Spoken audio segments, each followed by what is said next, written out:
Business advice that's not so blindingly obvious once you know it. I've had a bunch of people ask me whether I could shoot a video about how to scale a service. If you're selling a complex service, maybe you're an agency owner, maybe you're a consultant, maybe you're some sort of business coach, how do you scale that type of business?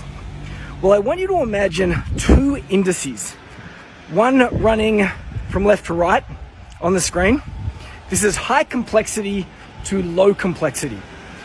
And I want you to imagine another indice from the top of the screen to the bottom of the screen, which is high value to low value. Now, your business is going to be in one of these four quadrants, and there's nothing wrong with any one of these four quadrants in any particular way. But however, if you're going to be offering something that's high complexity, you need to make sure that you have contracts to manage that type of stuff.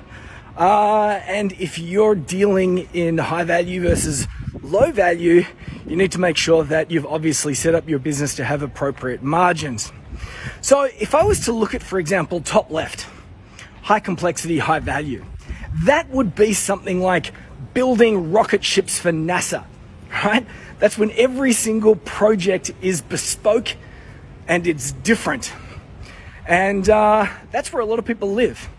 Every single client is different, which means that every single proposal is different, which means that everybody gets charged a different rate. And that's why service industries, particularly when you're selling a complex service, are so difficult to scale. It's not bad to be in that space, it's just very difficult to scale. That's top left. Bottom left is somewhere where you definitely don't want to be. That is where it's low value and it's highly complex. In fact, most businesses in that quadrant don't survive because you're doing something that's hard and you're not making much money. Unfortunately, there are lots of freelancers that end up stumbling into that particular space. They might decide to do video editing or copywriting, which a lot of these professions are highly commoditized. That's low value, high complex.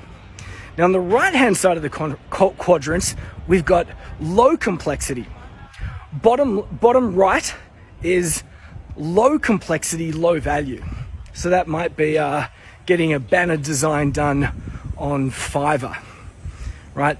It's services that are largely commoditized. People go, I don't really value it because I can get it done anywhere. Once again, lots of service-based industries are stuck in this bloody red ocean where what they're doing is pretty much the same as everybody else.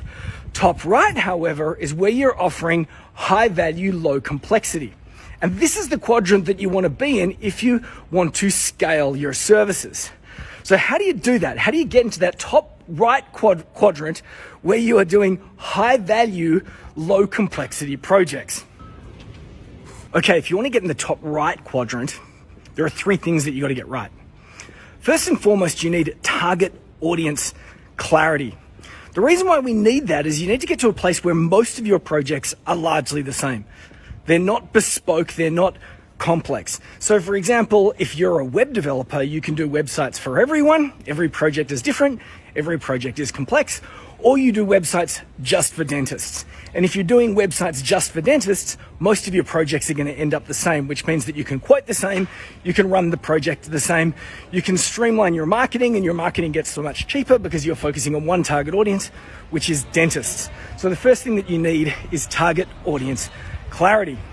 The second thing that you're going to need is something that we call a high no-brainer hero product.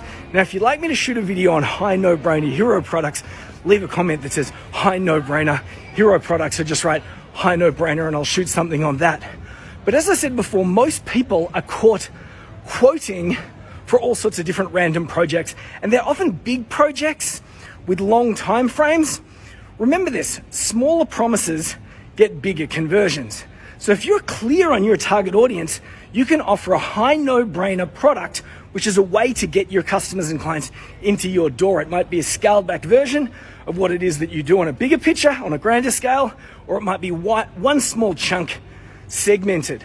Now, if you're running your own business and you sell 27 different products, or every single different client project is going to be different, it's very hard for you to manage the sales component. Once again, scaling becomes difficult. If you've got target audience clarity, you can run marketing at scale. If you've got a high no-brainer, you can engage other people to do your selling for you because they're selling one super obvious thing. It's a high No-brainer. It's not cheap. They have to think about it, but they look at it and they go, yeah, I want that. That is a no-brainer. What's number 3? You need to have an obsession with SOPs. What are SOPs? They are standard operating procedures. Once again, it's very difficult to have standard operating procedures that other people can follow. Just going to wait for this car to go past so I can cross the road. That other people can follow who are not you. Once again, very difficult to do this if every project is different, because every target, every new customer or client comes into your world is different, because you don't have target audience clarity. Those are the 3 things that you need: target audience clarity, high no-brainer, standard operating procedures. And that's what you need if you want to get in the top right-hand quadrant and have a service-based business that sells a complex service that can be scaled.